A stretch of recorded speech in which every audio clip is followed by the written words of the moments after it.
നമ്മളിപ്പോൾ ഒരു യാത്രയുടെ മധ്യയാണ്. ഒരു യാത്ര ഗത്സമന തോട്ടത്തിൽ നിന്നും ആരംഭിച്ച് ഗോകുൽത്തായിൽ പര്യവസാനിക്കുന്ന യാത്ര. ആ യാത്രയിൽ യേശുതമ്പുരാൻ്റെ കൂടെ നടക്കുകയാണ് ഞാനും നിങ്ങളും ഇപ്പോൾ ചെയ്യുന്നത്. നമ്മുടെ ആരാധനകളും ഗീതങ്ങളുമൊക്കെ ആ യാത്രയിൽ നമ്മളെ പങ്കാളികളാക്കി തീർക്കുകയാണ്. ഈ ആരാധനയിൽ സംബന്ധിക്കുമ്പോൾ നമ്മുടെ മനസ്സിലുണ്ടാകേണ്ട ചില ചിത്രങ്ങളുണ്ട്. നമ്മുടെ മനസ്സിൽ നമ്മൾ ധ്യാനിക്കേണ്ട ചില ചിത്രങ്ങൾ ഉണ്ട്. അവ മറ്റൊന്നുമല്ല,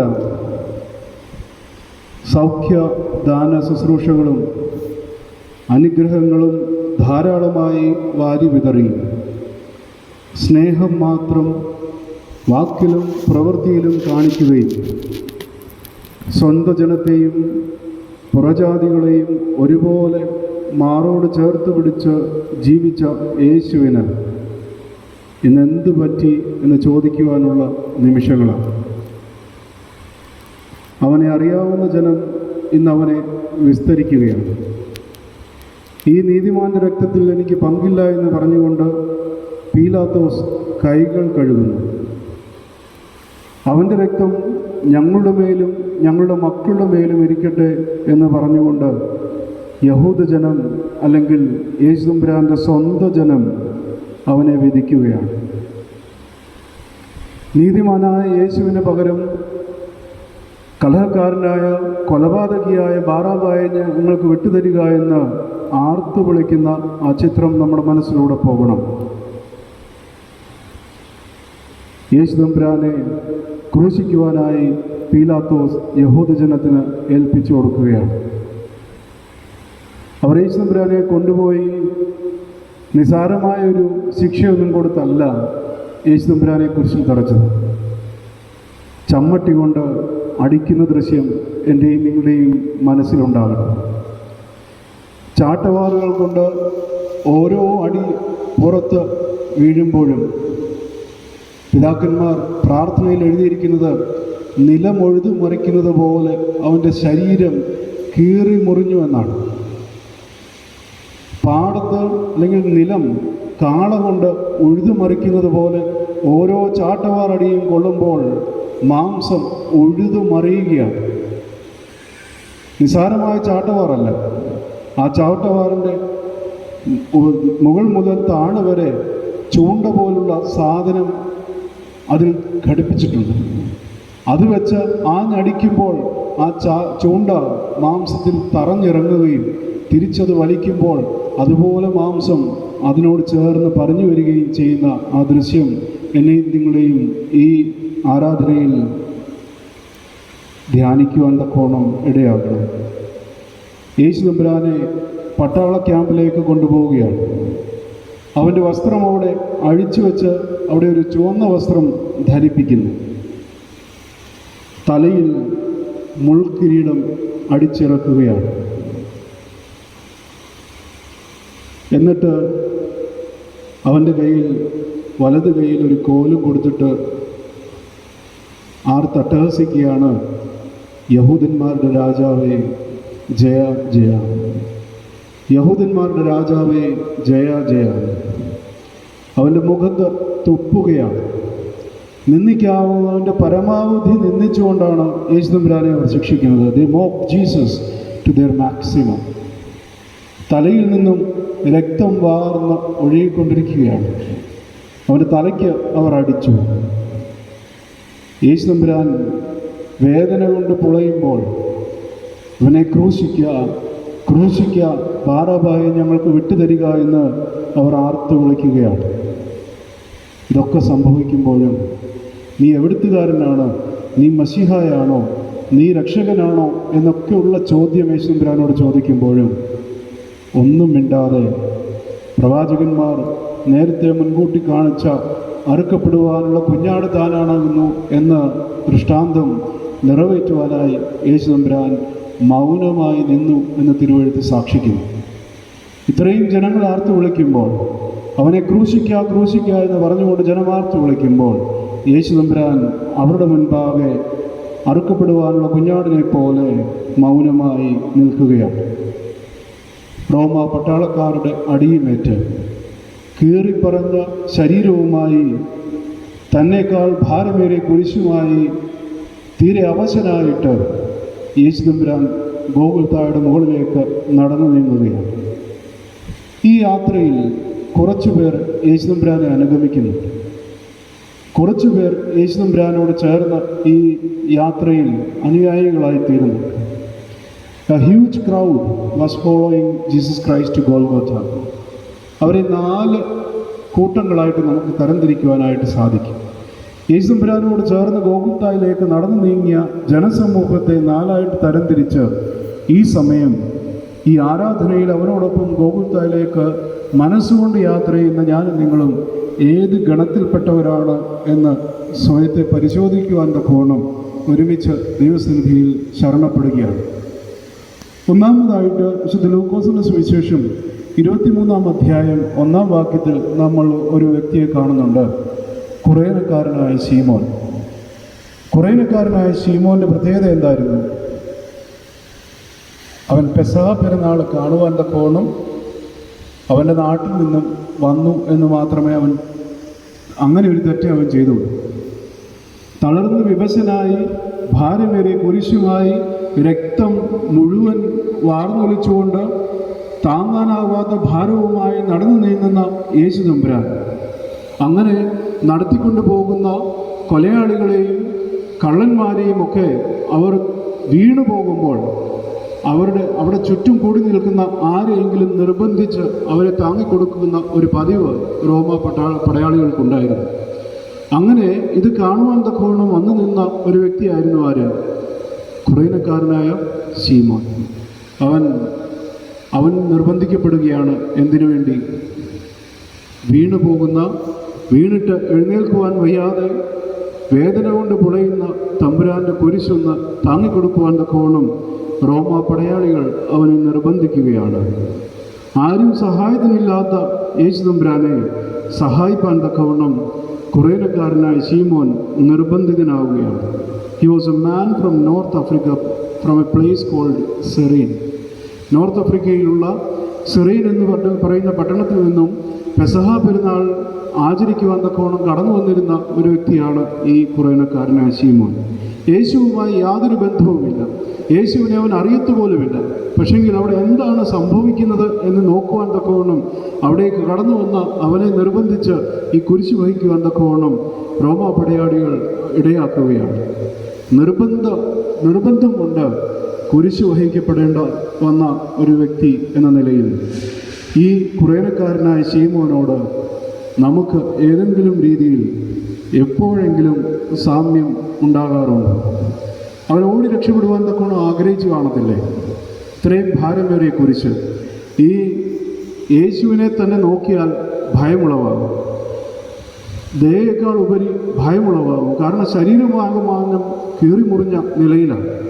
അത്രമാത്രം വേദനയും അത്രമാത്രം ഭാരവും ജനങ്ങളുടെ അലറിവിളിയും അലമുറയും ഒക്കെ കേട്ടുകൊണ്ട് ഈ കുരിശ് താങ്ങുവാൻ തക്കവണ്ണം കുറേനക്കാരനായ ശീമോനെ നിർബന്ധിച്ചപ്പോൾ തീർച്ചയായിട്ടും അവൻ അവിടെ നിന്നും ഓടി രക്ഷപ്പെടുവാൻ തക്കവണ്ണം ആഗ്രഹിച്ചുമാണ് മനസ്സുകൊണ്ട്.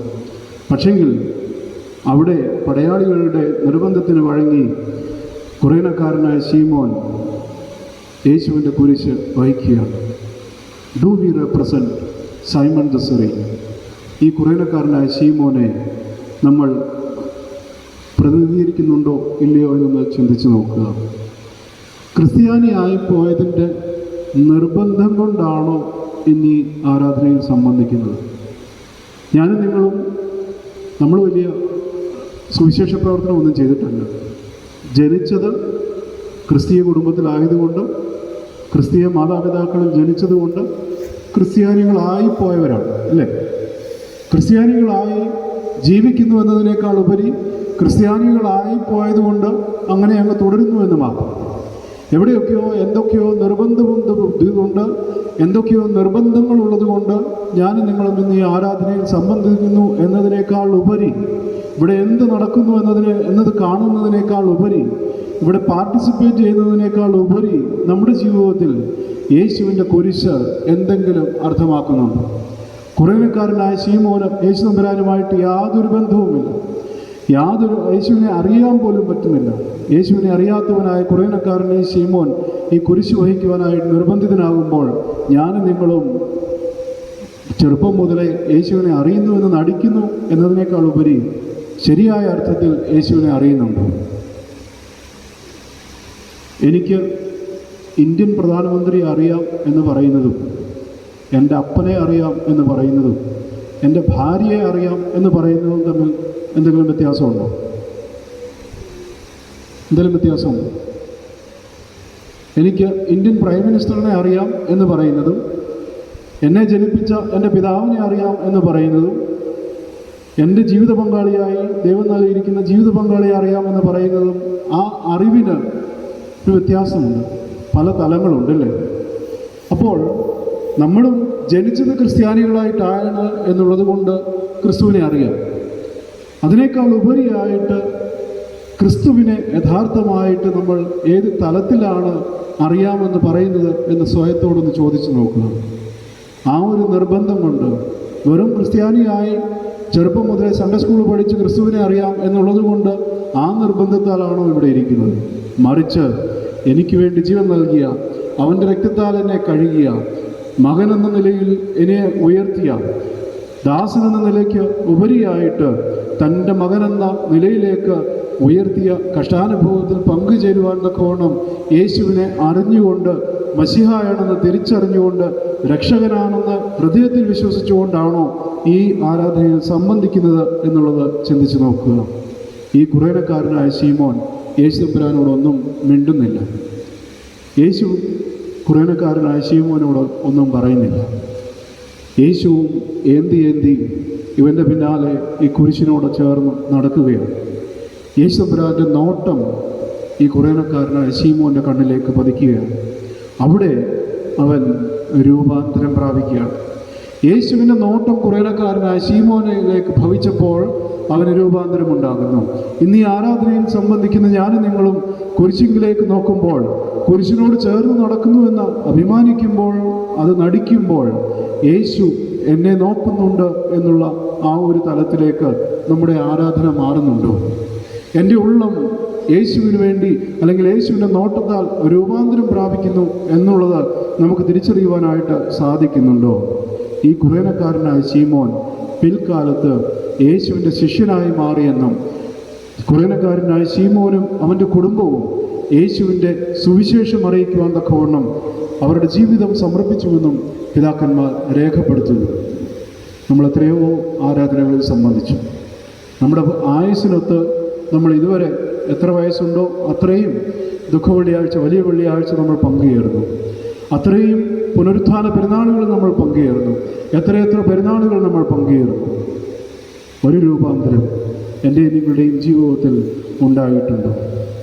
ക്രിസ്തുവിൻ്റെ ശിഷ്യനായി തുടർന്നുള്ള കാലങ്ങൾ കഴിച്ചുകൊള്ളാം എന്ന് തീരുമാനമെടുക്കുവാൻ തക്കവണ്ണം ഏതെങ്കിലും ഒരു ആരാധനയിൽ എനിക്ക് നിങ്ങൾക്കും സാധിച്ചിട്ടുണ്ടോ ഇല്ലയോ എന്ന് ചിന്തിച്ച് നോക്കുക.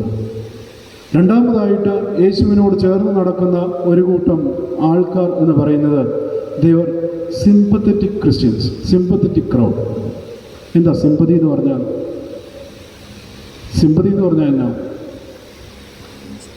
ഗാസയിൽ, പലസ്തീനിൽ അമേരിക്ക ഇസ്രായേൽ ബോംബിടുമ്പോൾ കുറേ കുഞ്ഞുങ്ങൾ മരിക്കുന്നു. നമുക്കിവിടെ എന്താ? ഒരു വാർത്ത മാത്രം. അയ്യോ ഒത്തിരി കുഞ്ഞുങ്ങൾ മരിച്ചുപോയി. അതിനേക്കാൾ ഉപരി നമുക്ക് എന്തെങ്കിലും ഉണ്ടോ? അതിനേക്കാൾ ഉപരി നമുക്ക് എന്തെങ്കിലും ഉണ്ടോ? ഒന്നുമില്ല. ഒരു വാർത്ത പോലെ യേശുവിനെ ക്രൂശിക്കുക എന്ന ആർത്തവരുടെ കൂടെ കൂട്ടത്തിൽ നടക്കുകയാണ്. അവിടെ എന്ത് സംഭവിക്കുന്നുവെന്ന് നോക്കുക. അയ്യോ ഇവനാണല്ലോ, ഇവൻ കുഷ്ഠരോഗിക്ക് സൗഖ്യം നൽകിയവനാണല്ലോ, ഇവൻ ജന്മന അന്ധനായവന് കാഴ്ച നൽകിയവനാണല്ലോ, തളർവാദ രോഗിയെ എഴുന്നേൽപ്പത്തിൽ നടത്തിയവനാണല്ലോ, ഇവൻ ഇങ്ങനെ ഭവിച്ചുവല്ലോ എന്ന് പറഞ്ഞുകൊണ്ട് സഹതപിച്ച് ആ കൂട്ടത്തിൽ നടന്നു പോകുന്ന ഒരു കൂട്ടം ആൾക്കാരുണ്ട്. നമ്മളെ തന്നെ ഒന്ന് ചോദന ചെയ്ത് നോക്കുക. ഈ സഹതാപമാണോ ഇന്ന് ഇവിടെ ആയിരിക്കുവാൻ തക്കവണ്ണം നമ്മളെ നിർബന്ധിച്ചിരിക്കുന്നത്? അയ്യോ 2000 വർഷം മുമ്പ് എവിടെയോ ഒരുത്തൻ കീറി മുറിഞ്ഞ ശരീരവുമായി കുരിശിൽ തറയ്ക്കപ്പെട്ടു. എന്നാൽ ഒന്ന് പോയി കണ്ടേക്കാം, എന്നാൽ ഒന്ന് പോയി പങ്കുചേർന്നേക്കാം. ഇത്രയേ ഉള്ളൂ ദുഃഖവെള്ളിയാഴ്ച. നമ്മളൊന്ന് ആലോചിച്ച് നോക്കിയേ. ജോലിയും നമ്മൾ ഇന്ന് എത്ര വർക്കിംഗ് ഡേ വെച്ചാലും ക്രിസ്ത്യാനികൾ എന്ത് ചെയ്യും? ദുഃഖവെള്ളിയാഴ്ച അല്ലെങ്കിൽ വലിയ വെള്ളിയാഴ്ച ശുശ്രൂഷയിൽ പങ്കുചേരും. അവധിയെടുത്താണെങ്കിലും വന്ന് പങ്കുചേരും, ഇല്ലേ? ഇനി ഇതിൽ കുറേ പേരുണ്ട് വർഷത്തിൽ ഒരിക്കൽ കുരിശു കുമ്പിട്ട് കഞ്ഞി കുടിച്ച് പയറ് കഴിച്ചിട്ട് തിരിച്ചു പോകാൻ വേണ്ടി വരുന്നു, അല്ലേ? ഉണ്ടോ ഇല്ലേ? നമ്മൾ സ്വയത്തോട് ചോദിച്ചു നോക്കുക. കുറേ പേരിങ്ങനെ സഹതപിച്ച് യേശുവിനോട് ചേർന്ന് പോവുകയാണ്. അയ്യോ, ഇവനിങ്ങനെ സംഭവിച്ചു, ഇവൻ നല്ലവനായൊരു മനുഷ്യനായിരുന്നുവല്ലോ, എല്ലാവർക്കും നന്മ ചെയ്തുകൊണ്ടിരുന്നവനായിരുന്നുവല്ലോ, ഇവനിങ്ങനെ സംഭവിച്ചുവല്ലോ എന്ന് പറഞ്ഞുകൊണ്ട് സഹതപിച്ച് ഈ ആരാധനയിൽ നമുക്ക് ഉള്ളിൻ്റെ ഉള്ളിൽ വേദനയില്ലാതെ, സിമ്പതിയും എമ്പതിയും തമ്മിൽ വ്യത്യാസമുണ്ട്. എന്താ സിമ്പതിയും എമ്പതിയും തമ്മിലുള്ള വ്യത്യാസം? കുഞ്ഞുങ്ങൾക്ക് പറയാം. സിമ്പതിയും എമ്പതിയും തമ്മിലുള്ള വ്യത്യാസമുണ്ട്. സിമ്പതി എന്താ? അയ്യോ അങ്ങനെ സംഭവിച്ചത്. എമ്പതി എന്താ? We are really feeling the pain the other person is going through. We are putting ourselves into their shoes. അവരുടെ ഷൂവിൽ നമ്മിൽ തന്നെ അവരുടെ സ്ഥാനത്ത് നിർത്തിക്കൊണ്ട് അവരുടെ വേദന അതേപടി അനുഭവിക്കുന്നതാണ് എമ്പതി എന്ന് പറയുന്നത്. We are just sympathetic Christians. സഹതപിച്ചുകൊണ്ട് പല വേദനകളിലും നമ്മൾ ഇന്ന് സഹതാപം മാത്രമേ ഉള്ളൂ. നമുക്ക് ചുറ്റും നടമാടുന്ന പല സംഭവങ്ങൾക്കും നമ്മളിന്ന് സഹതാപം മാത്രമേ നമ്മുടെ ഉള്ളിലുള്ളൂ. എമ്പതി എന്ന് പറയുന്ന ഒന്ന് നമ്മുടെ ജീവിതത്തിലില്ല. അപ്പോൾ ആ ഗണത്തിൽപ്പെടുന്നവരാണോ ഇല്ലയോ എന്ന് സ്വയത്തോട് ചോദിക്കേണ്ട നിമിഷങ്ങളാണ് ഇവ എന്ന് ഓർമ്മിപ്പിച്ചുകൊള്ളട്ടെ. അവിടെ യേശു തമ്പുരാൻ വിലപിക്കുന്ന സ്ത്രീകളുണ്ട്. അവർ വിലപിച്ചുകൊണ്ട് യേശു തമ്പുരാൻ്റെ പിന്നാലെ നടക്കുമ്പോൾ അവരോട് പറയുന്നൊരു കാര്യമുണ്ട്. എന്ത്? യെരൂശലേം പുത്രിമാരെ എന്ന് പറഞ്ഞേ, യെരൂശലേം പുത്രിമാരെ, നിങ്ങൾ എന്നെ ചൊല്ലി കരയേണ്ട, നിങ്ങളെയും നിങ്ങളുടെ മക്കളെയും ചൊല്ലി കരയുകയും. യേശു തമ്പുരാനെ ചൊല്ലി കരയാൻ ആരും ആരാധനയിൽ പങ്കുചേരില്ല. യേശു തമ്പുരാനെ ചൊല്ലി കരയാനായിട്ടാണ് വന്നിരിക്കുന്നതെങ്കിൽ അങ്ങനെ ഒരു സഹതാപം ആർക്ക് വേണ്ട? യേശു തമ്പുരാന് വേണ്ട. യേശു തമ്പുരാൻ എന്താ പറയുന്നത്?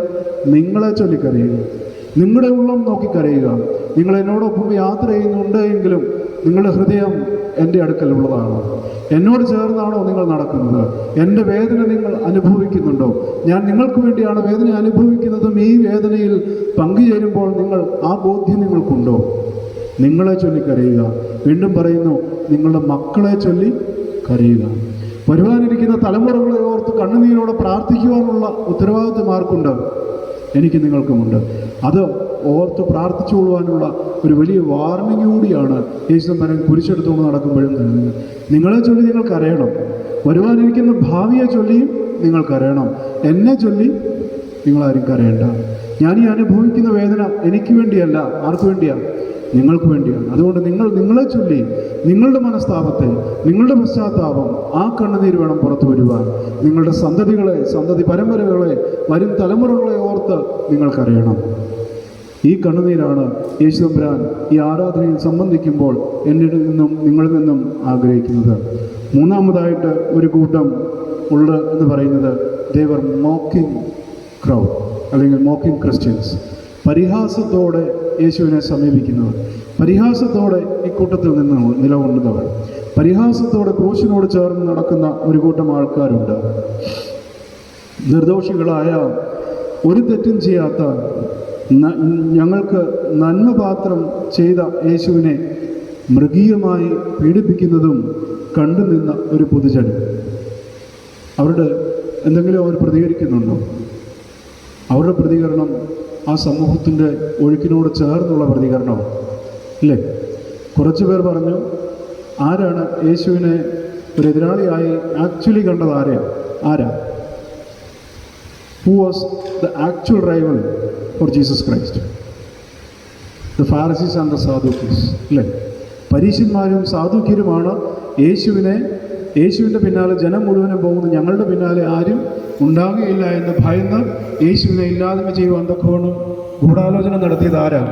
പരീശന്മാരും സാദുക്യരുമെന്ന് വിരലിൽ എണ്ണാവുന്ന കുറച്ച് പേർ മാത്രം. പക്ഷെങ്കിൽ ഈ മോക്കിംഗ് ക്രിസ്ത്യൻസ് അവരെന്താ ചെയ്തത്? തെറ്റിനോട് ചേർന്ന് ഒഴുകുവാൻ തക്കവണ്ണം ശ്രമിച്ചു എന്നുള്ളത്. അവനെ ക്രൂശിക്കുക എന്ന് ഈ പരീശന്മാരോടും സാധുക്യരോടും ചേർന്ന് ആർത്തു വിളിക്കുവാൻ തക്കവണ്ണം these mocking Christians they were never afraid of it. അവരൊരിക്കലും പിന്മാറിയില്ല. അവർക്കൊരു ഭയവും ഉണ്ടായില്ല. തെറ്റിനോട് ചേർന്ന് നിന്നുകൊണ്ട് അവനെ ക്രൂശിക്കുക എന്ന് പറയുവാൻ തക്കവണ്ണം ഈ മോക്കിംഗ് ക്രിസ്ത്യൻസ് സാധ്യമാകുന്നു. ഇന്ന് ഈ ആരാധനയിൽ സംബന്ധിക്കുമ്പോൾ നമ്മളെ തന്നെ ഒന്ന് വിലയിരുത്തി നോക്കിയേ.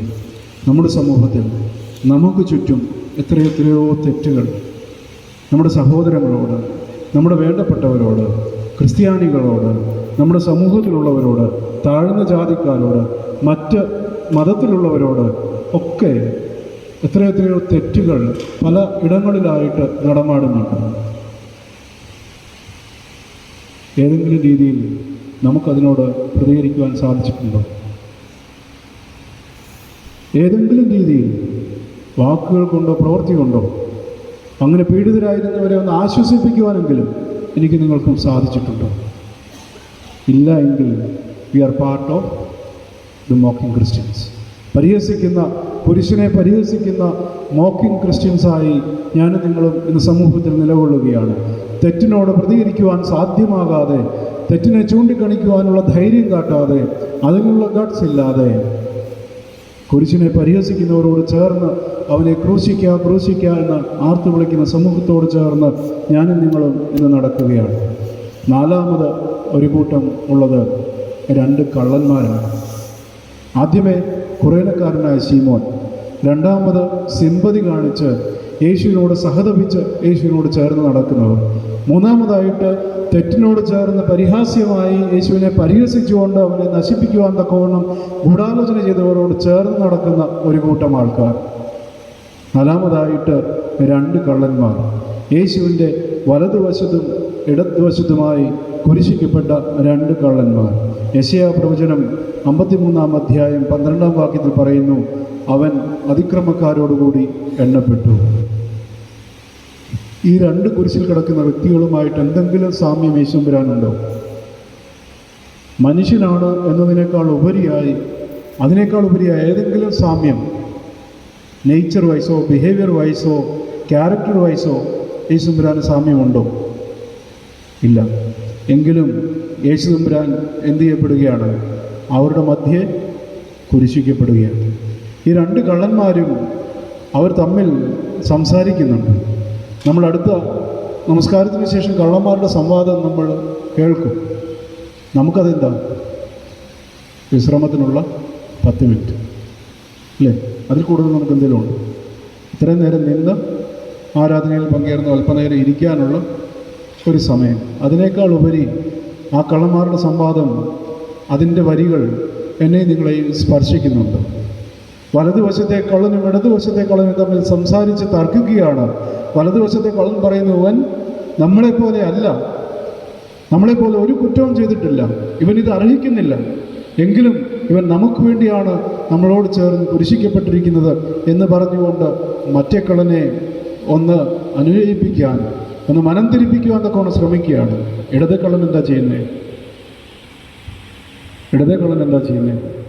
നീ ദൈവപുത്രനാണെങ്കിൽ നിന്നെ തന്നെ രക്ഷിക്കുക എന്ന് പറഞ്ഞ് യേശുദാനെ പരിഹസിക്കുകയാണ്. ഏത് വശത്തെ കള്ളനോടാണ് നമ്മൾക്ക് സാമ്യമുള്ളത്? ഏത് വശത്തെ കള്ളനാണ്? വലതുവശത്തെയാണോ ഇടതുവശത്തെയാണോ? വലതുവശത്തെ കള്ളൻ തെറ്റിലേക്ക് പോയ തൻ്റെ സഹോദരനെ പിന്തിരിപ്പിച്ച യേശുവിലേക്ക് കൊണ്ടുവരുവാൻ തക്കവണ്ണം വചനം പറയുവാൻ അവന് കുരിശിൽ കിടന്നുകൊണ്ട് വേദനകൾക്കിടയിലും അവന് സാധിച്ചു. ഇടതുവശത്തെ കള്ളനോ? നീ ദൈവപുത്രനാണെങ്കിൽ നിന്നെ തന്നെ രക്ഷിക്കുക എന്ന് പറഞ്ഞുകൊണ്ട് യേശുദമ്പുരാനെ ചാലഞ്ച് ചെയ്യും. നമ്മുടെ ജീവിതത്തിൽ ഒന്ന് ആലോചിച്ച് നോക്കിയേ. നമുക്കെന്തെങ്കിലും ഒരു അസുഖം വരട്ടെ, ഇത് മാറിക്കിട്ടിയാൽ എന്തു ചെയ്യാം? ഞാൻ വിശ്വസിച്ചോളാം, നീ ആരാന്ന്? നീ ദൈവമാണ്. ഒരു ജോലി കിട്ടിയാൽ ഞാൻ വിശ്വസിച്ചോളാം, നീ ദൈവമാണ്. അതുപോലെ തന്നെ പല സാഹചര്യങ്ങളിൽ, പല ബുദ്ധിമുട്ടുകളിലൂടെയും പ്രയാസങ്ങളിലൂടെയൊക്കെ കടന്നു പോകുമ്പോൾ ഇത് മാറിക്കിട്ടിയാൽ, അല്ലെങ്കിൽ പ്രാർത്ഥിച്ചിട്ടെന്തോ പ്രയോജനം ഇല്ലേ? ആണോ? നമ്മൾ പറയാറില്ലേ, ജോലി കിട്ടുന്നത് വരെ കിട്ടിയില്ലെങ്കിൽ, നമ്മൾ ആഗ്രഹിച്ചൊരു ജോലി കിട്ടിയില്ല എങ്കിൽ എന്തിനാണ് ഞാൻ ഇത്രയും നാൾ പ്രാർത്ഥിച്ചത്, എന്തിനാണ് ഞാൻ ഇത്രയും നാൾ പള്ളിയിൽ പോയി? ഇത് ഇടതുവശത്തെ കള്ളനോട് ചേരുന്ന വാക്കുകളാണ്. അവനും പറയുകയാണ്, നീ നിന്നെ തന്നെ രക്ഷിച്ച് എന്നെ കാണിക്കുക, നീ മസിഹയാണെങ്കിൽ നിന്നെ തന്നെ ഒന്ന് രക്ഷിച്ച് എന്നെ കാണിക്കുക, ഞാൻ വിശ്വസിച്ചോളാം. അതിനേക്കാൾ ഉപരി വേദനയുടെ നടുവിലും മസിഹായെ തിരിച്ചറിയുവാൻ തക്കോണം വലതുവശത്തെ കള്ളന് അവസാന നിമിഷമെങ്കിലും സാധിച്ചതുകൊണ്ട് അവനെന്ത് സംഭവിച്ചു? ഇന്ന് നീ എന്നോടൊപ്പം പറുദീസായിരിക്കും. ഇടതുവശത്തെ കള്ളന് കിട്ടാതെ പോയതായ ഭാഗ്യം ആർക്ക് കിട്ടുന്നതാണ്? വലതുവശത്തെ കള്ളന് കിട്ടുകയാണ്. പറുദീസായുടെ ഭാഗ്യം വലതുവശത്തെ കള്ളന് കിട്ടുകയാണ്. കർത്താവ് പ്രിയരെ, ഞാനും നിങ്ങളും ഈ ആരാധനയിൽ പങ്കുചേരുമ്പോൾ എൻ്റെ ജീവിതം കൊണ്ട് ഒരു വ്യക്തിയെങ്കിലും ദൈവത്തിലേക്ക് അടുപ്പിക്കുവാൻ സാധിച്ചിട്ടുണ്ടോ? എൻ്റെ ജീവിതം കൊണ്ട്, എൻ്റെ ആരാധനയിൽ ഞാൻ സംബന്ധിക്കുന്നത് കൊണ്ട്, എൻ്റെ വാക്കുകൾ കൊണ്ട്, എൻ്റെ പ്രവൃത്തി കൊണ്ട്, ഞാൻ ജോലി ചെയ്യുന്ന സ്ഥലത്ത്, ഞാൻ താമസിക്കുന്നിടത്ത്, എൻ്റെ അയൽവാസികളിൽ ഒരാൾ, എൻ്റെ കൂട്ടുകാരിൽ ഒരാൾ, ആരെയെങ്കിലും യേശുവിനെ കുറിച്ച് പറഞ്ഞു കൊടുക്കുവാൻ ജീവിതം കൊണ്ടാണെങ്കിൽ പോലും സാധ്യമായിട്ടുണ്ടോ? ഉണ്ടെങ്കിൽ വലതുവശത്തെ കള്ളനെ പോലെ അനുതാപത്തോടെ മശിഹായെ ഏറ്റു പറഞ്ഞാൽ നീ എന്നോടൊപ്പം പറുദീസയിലിരിക്കും എന്ന് യേശുദമ്പുരാൻ നമ്മോടും പറയും. അതല്ല, യേശുദമ്പുരാൻ മശിഹായാണെന്ന് വിശ്വസിക്കുവാൻ ദൈനംദിന ജീവിതത്തിൽ ഓരോരോ തെളിവുകൾ വേണമെന്ന് ആവശ്യപ്പെട്ടുകൊണ്ടിരിക്കുകയാണ് എങ്കിൽ, നീ ഇന്നത് ചെയ്തു തന്നാൽ ഞാൻ വിശ്വസിച്ചുകൊള്ളാം, നീ എനിക്ക് ജോലി തന്നാൽ ഞാൻ വിശ്വസിച്ചുകൊള്ളാം, സൗഖ്യം തന്നാൽ ഞാൻ വിശ്വസിച്ചുകൊള്ളാം, എന്നെ അപകടത്തിൽ നിന്നും ഈ കടലിൽ നിന്നും എഴുന്നേൽപ്പിച്ചാൽ ഞാൻ വിശ്വസിച്ചുകൊള്ളാം എന്ന് പറഞ്ഞുകൊണ്ട് ഓരോ നിമിഷവും നമ്മൾ ദൈവത്തെ ചാലഞ്ച് ചെയ്തുകൊണ്ടാണ് ജീവിക്കുന്നതെങ്കിൽ ഇടതുവശത്തെ കള്ളനെ പോലെ എന്താ ചെയ്യപ്പെടുന്നത്? മരണത്തിന് അവകാശികളായിത്തീരും. നിത്യജീവൻ അനുഭവിക്കാവുന്ന പറുദീസായിക്ക് അന്യരായിത്തീരുന്ന ഒരനുഭവത്തിലേക്ക് ഞാൻ നിങ്ങളെ കടന്നു ചേരും. കർത്താവ് പ്രിയരെ, ഈ ആരാധനയിൽ കൂട്ടമായി സംബന്ധിക്കുമ്പോൾ കുരിശിൽ തറയ്ക്കപ്പെട്ട യേശുവിനെയാണ് നഗ്നമായ കുരിശ് നമുക്കിവിടെ സൂചിപ്പിക്കുന്നത്. ഭൂതലം മുഴുവനും അന്ധകാരത്തിലായിരുന്നു എന്നുള്ളതിനെ സൂചിപ്പിച്ചുകൊണ്ടാണ് മെഴുകുതിരികൾക്കെടുത്തി ഈ കുരിശ് നമുക്ക് മുൻപാകെ നാട്ടപ്പെട്ടിരിക്കുന്നത്. കുരിശിക്കപ്പെട്ട തമ്പുരാനിലേക്ക് നോക്കുമ്പോൾ അവനെ അനുഗമിച്ച് ഈ ഗോകുൽത്താവരെ യാത്ര ചെയ്ത ഞാനും നിങ്ങളും ഈ 4 കൂട്ടത്തിൽ ആരെയാണ് പ്രതിനിധീകരിക്കുന്നത്? കുറേനക്കാരനായ ശീമോനെയാണോ? ക്രിസ്ത്യാനി ആയിപ്പോയതുകൊണ്ട് നിർബന്ധിതരായി ഇന്ന് വലിയ വെള്ളിയാഴ്ചയിൽ സംബന്ധിക്കുകയാണ്. രണ്ടാമതായിട്ട് സിമ്പതി കൊണ്ട്, അയ്യോ എനിക്ക് വേണ്ടി, അയ്യോ വേദന അനുഭവിച്ചല്ലോ, അയ്യോ നല്ലൊരു മനുഷ്യനായിരുന്നല്ലോ എന്ന് പറഞ്ഞുകൊണ്ട് സിമ്പതി സഹതപിച്ചുകൊണ്ടാണ് ഈ ആരാധനയിൽ സംബന്ധിക്കുന്നതെങ്കിൽ അവിടെയും നമ്മൾ തെറ്റിപ്പോവുകയാണ്. മൂന്നാമതായിട്ട് യേശുവിനെ പരിഹസിക്കുന്ന ഒരു കൂട്ടത്തോടുകൂടി തെറ്റുകൾ ചെയ്തവരോട് ചേർന്ന് തെറ്റുകൾ ചെയ്യുവാൻ തക്കോണം സമൂഹത്തിൻ്റെ ഒഴുകിൽപ്പെട്ട ആ കൂട്ടത്തോടു കൂടിയാണോ? വലതുവശത്തെ കള്ളനെ പോലെ അവനെ സഹോദരനെ കൂടി മശിഹായിലേക്ക് തിരിക്കുവാനും സ്വയം മനസ്താപമുണ്ടായി മശിഹായെ സാക്ഷിക്കുവാനും സാധിച്ച വലതുവശത്തെ കള്ളനെ പോലെയാണോ? അതോ ദൈനംദിന ജീവിതത്തിൽ ദൈവത്തെ ചാലഞ്ച് ചെയ്തുകൊണ്ട് വിശ്വസിക്കുവാൻ അടയാളം ചോദിച്ചുകൊണ്ടിരിക്കുന്ന ഇടതുവശത്തെ കള്ളനെ പോലെയാണോ ഞാനും നിങ്ങളും എന്നുള്ളത് ഈ ആരാധനയിൽ സംബന്ധിക്കുമ്പോൾ സ്വയത്തോട് ചോദിക്കുകയും പരിശോധിക്കുകയും ചെയ്തുകൊണ്ട് കുരിശിൽ കിടക്കുന്നവനായ യേശുദമ്പുരാൻ്റെ ഒരു തുള്ളി രക്തമെങ്കിലും എൻ്റെയും നിങ്ങളുടെയും ശിരസിന്മേലും ഹൃദയത്തിന്മേലും വീഴുവാൻ തക്കവണ്ണം ഇന്നവൻ കുരിശിക്കപ്പെടുന്നത് ഈ ഗോകുൽത്തായിലല്ല, മറിച്ച് എൻ്റെ ഹൃദയമാകുന്ന ഗോകുൽത്തായിൽ അവൻ തറയ്ക്കപ്പെടുവാനും അവിടെ അവൻ്റെ രക്തമൊഴുകി നമ്മുടെ ഹൃദയം കഴുകിവെടിപ്പാക്കപ്പെടുവാനും ഈ ആരാധനയിലൂടെ സംഭവിക്കുന്നുവെങ്കിൽ നമ്മൾ ഇതിൽ പങ്കാളികളാകുന്നത് അർത്ഥവത്തായിത്തീരും. ദൈവത്തിൻ്റെ പരിശുദ്ധാത്മാവ് അതിന് എന്നെയും നിങ്ങളെയും സഹായിക്കട്ടെ എന്ന് പ്രാർത്ഥിച്ചുകൊണ്ട് വാക്കുകൾ ചുരുക്കുന്നു. ദൈവം നമ്മെ അനുഗ്രഹിക്കട്ടെ.